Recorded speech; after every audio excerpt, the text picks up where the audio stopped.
Hey everyone, what if you found a military robot dog and it decided to become your best friend? What would you do? Today we're recapping A.X.L, where a military robot dog escapes from a government facility and ends up bonding with a young motocross rider. But with its creators desperate to get it back, the boy will have to do everything he can to protect his new best friend. We start with a presentation about the A.X.L project made by Crane Industries, which explains that the most loyal animal is the dog, and that's why they've been used many times during war. Their platform combines the strength and speed of a robot with the ability to form family bonds like a real dog, creating the ultimate war dog. We then meet Miles Hill, who's competing in the qualifying rounds of a motocross race. With a jump he takes the lead, but Sam Fontaine, who was in first place, crashes into him, knocking him down and breaking his bike chain, winning the race. Miles goes to his dad Chuck Hill to see if they have a spare chain to fix the bike, but the man says they don't. Sam shows up celebrating, but his father, George Fontaine, tells him that with the team they have, anyone could have won, and tells him to calm down. Chuck goes up to the two of them asking if they have a spare chain, even offering to pay for it since it's an important race. Sam says they do, but George says they can't give one away since they only have one, even though you can clearly see several in the cabinet. The two walk back disappointed, and on the way the boy finds a drawing by Sarah Reyes. Moments later, Sarah herself shows up, handing him a chain she stole from the Fontaines, and leaves right after. They fix the bike and head back to the track. Sarah watches from a distance. As soon as the race starts, Sam takes the lead, but Miles ends up passing him and finishes in first place. Miles celebrates with his dad, while George scolds his son, saying even his grandmother could do better. Later, while they're packing up, Sam goes over to the hills to congratulate them, then invites Miles to a party. Miles turns him down because he has to work in the morning, but Sam tells him to just follow the crowd if he changes his mind. Chuck then tells his son to slow down a bit, and that being friends with Fontaine could be useful since they have connections and sponsors, which could really help them out. When night falls, Miles heads to the party. He walks around uncomfortably among the crowd until he gets near a private racing track, where Sam greets him and thanks him for coming. The two head over to the track, and Miles asks if his dad and him take care of everything. Sam says yes, but that he's hoping to get hired as a professional rider. Fontaine then asks if the kid would be interested in replacing him. Miles asks if he's quitting because he doesn't get along with his dad, but Sam says no, because the old man is useful for some things sometimes, like getting an industrial blowtorch, which he grabs and starts using to set a car on fire. Seeing this, Miles walks away and finds a garage full of motorcycles. Sarah shows up asking if he didn't like the party. The kid says it's not really his thing. The girl explains that Sam is her ride home, and she doesn't have a choice since she lives in the back house, and her mom is the housekeeper for the residents. Miles asks if she and Sam are dating, but she says no. Miles tells her that clearly he doesn't see her as just an employee, because no man on the planet could help but be captivated after meeting her. The two sit together in a car, and he thanks her for the help with the chain. Sam shows up saying they could take the car for a spin,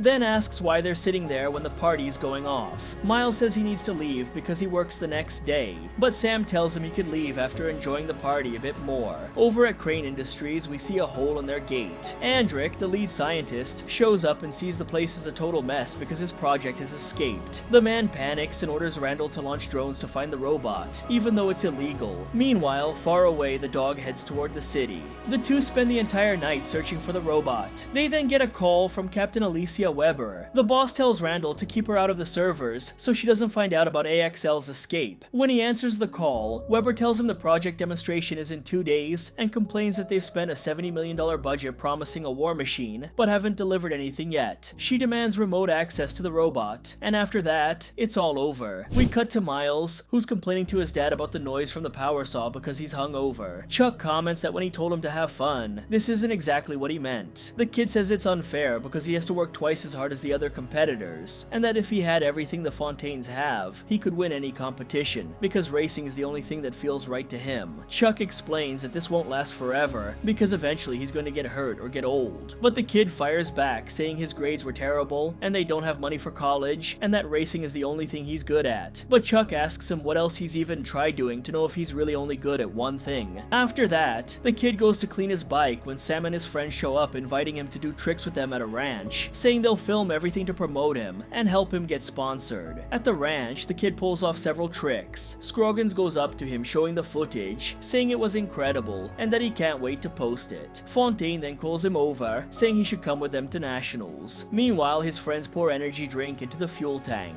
The kid gets on the bike, but as soon as he goes for the jump, the bike fails and he crashes to the ground, leaving him badly injured. Sam asks if his friend filmed that, then tells everyone to leave. But Scroggins says they can't just leave him like that, and that they should grab the camera from his helmet. Fontaine leaves behind a jug of fuel and Miles's clothes, then takes off. Sometime later, the kid recovers and replaces the fuel, but before he can leave, he hears noises coming from a junkyard and goes to check it out. Inside a container, he sees something glowing in the dark. Then something starts growling, and a terrified Miles runs back and jumps on his bike. The dog starts chasing him, but the kid manages to dodge every attack. He then uses a ramp to jump, and the robot leaps right behind him. The kid lands and manages to keep his balance, but the machine goes tumbling and ends up getting impaled by debris. Miles approaches, and the dog initiates a self-destruct sequence. The kid starts calming the beast down, and it cancels the detonation, recognizing him as trustworthy. It then connects to the kid's phone, sending him repair instructions. Without thinking twice, Miles drags the robot into the container and spends the entire night fixing the machine using tools that it released on its own. The next day, Miles finishes the last repair using a part from his own bike, then takes A.X.L outside and fuels him up. He tells the dog that they're friends now, so they can't hurt each other. He then removes the muzzle, revealing all kinds of gears ready to shred anything in sight. The animal then scans the camera on his helmet, finds a video of Miles, copies the audio, and thanks him with a "we're in this together." The two then start playing around, racing with the bike, but the movement alerts Andrek's drones. Back at the lab, Randall wakes up to the alarm. He tells his boss they found the thing and is about to deactivate it, but the man tells him not to,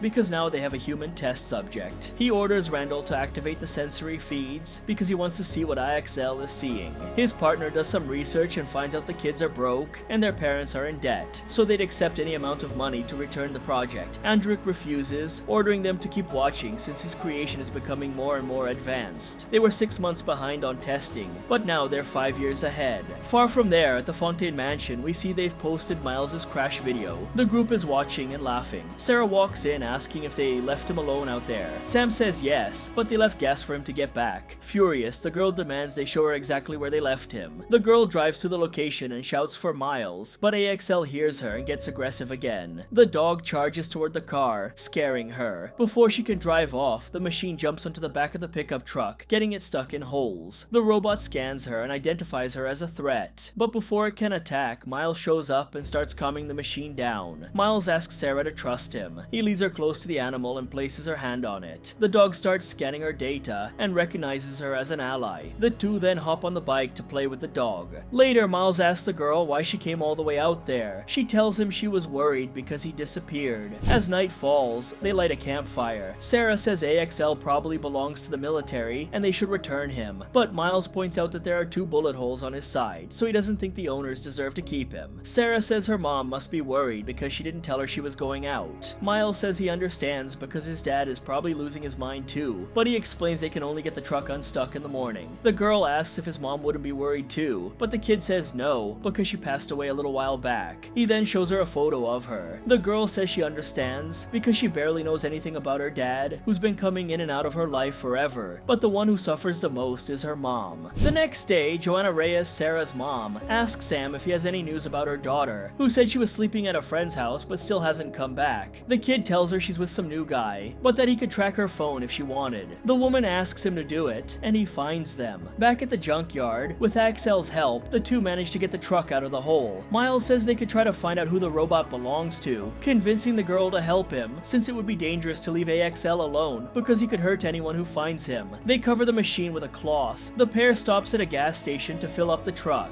There, the machine hacks into the system and pays for the gas. It then does the same thing with an ATM. The two grab all the cash and take off to an abandoned building. At the building, the girl starts spray painting the walls, since she's the one who painted the whole place by herself. While she's drawing a feather, A.X.L scans the drawing and recognizes it as one of the feathers that makes up the eagle, the symbol of the American Armed Forces. At that moment, the machine starts playing a presentation about the project, realizing the robot was built for war and extermination, and that it has a self-destruct mode to avoid being captured by the enemy. Miles asks it to stop the presentation. The dog then releases a key that would give him full access to its system. The kid places his fingerprint on it, and the key pricks his finger to also acquire his genetic code. At that moment, the pair hears the sound of a motorcycle. Sarah assumes it must be Sam. She tells Miles to stay there with A.X.L and let her handle it. As she approaches, Fontaine starts saying he's always been used by other people, but he didn't expect it from her. He says she was always walking around making it look like they were together, getting his family to give her and her mom everything they needed, but she ditched him for some nobody. Sarah turns her back on him, but Sam grabs her by the arm. At that moment, Miles shows up, and the girl tells Fontaine to leave.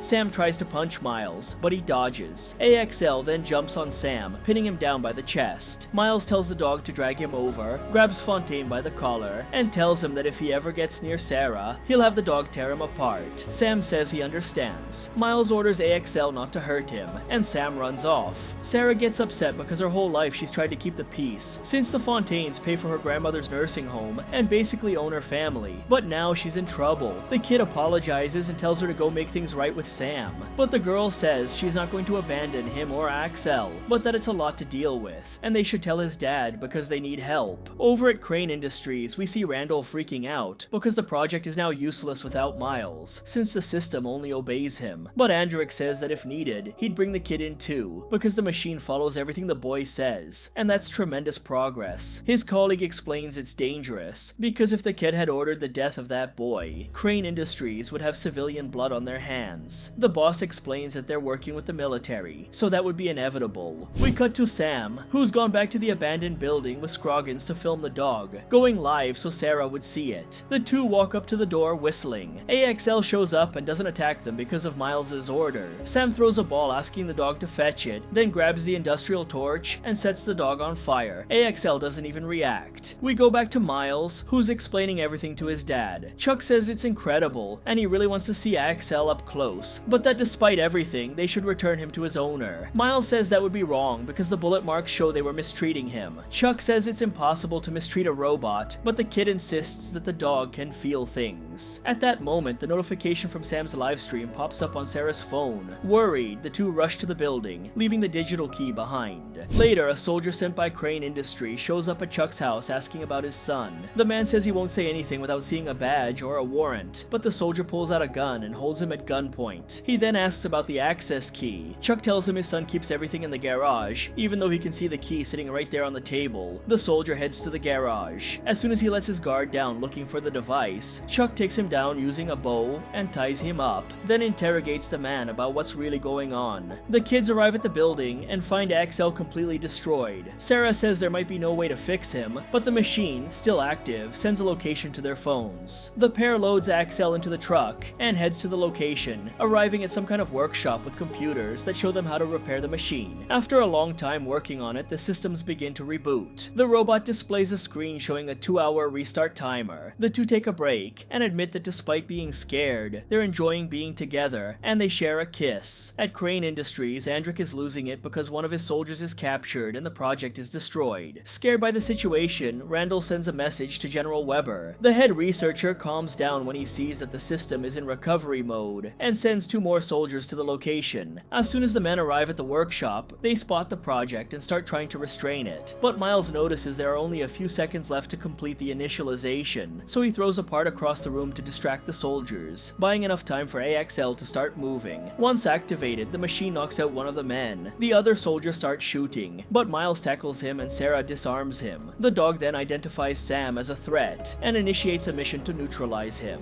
The kids notice this on the screens and start chasing after the machine. A.X.L heads to a party where Fontaine is and starts hunting Sam, who hides under a trailer. The dog starts piercing through the vehicle, trying to reach him. The kid takes his chance to run for the blowtorch, using the fire to keep the beast away. As soon as the fuel runs out, Miles shows up and calms the dog down, but a swarm of drones appears and attacks A.X.L, knocking him out with electric shocks. Several soldiers show up right after and take the kids. Fontaine takes advantage of the chaos to escape. When Miles wakes up, he finds Andrick trying to access A.X.L's system, but he can't because he doesn't have the user key. The man walks up to the kid and orders him to hand it over, saying it's not even an animal, just a machine that follows lines of code that he himself wrote. But the kid refuses. Andrick then has Randall bring Sarah in and places her inside a marked area. Using manual manual mode, he activates A.X.L and controls it to attack the girl if she steps outside the boundaries, threatening the kid to hand over the key or he'll use the dog to hurt Sarah. Miles says he lost, but the man tells him to think fast. The girl starts dodging the dog's attacks. She grabs a flashlight and begins making movements that resemble the feather drawing, which causes the dog to regain control of itself. The animal breaks free and attacks the scientists, but Miles orders it to stop and the pair escapes. Outside the base, the military arrives. The head researcher tells them the project is inside the lab, but the authorities arrest him. Weber orders the kids to come out and hand over the project. A.X.L starts transferring its point of view to the GoPro on Miles' helmet. Sarah says goodbye to them and turns herself in to buy some time. As soon as the authorities let their guard down, Miles and the dog escape through the cars. Weber orders an aerial pursuit by helicopter. The two race toward a cliff where they end up falling. Miles gets badly hurt, making it impossible for him to ride. Several drones appear alongside the helicopter. To protect his owner, A.X.L streams his vision to the helmet and starts running.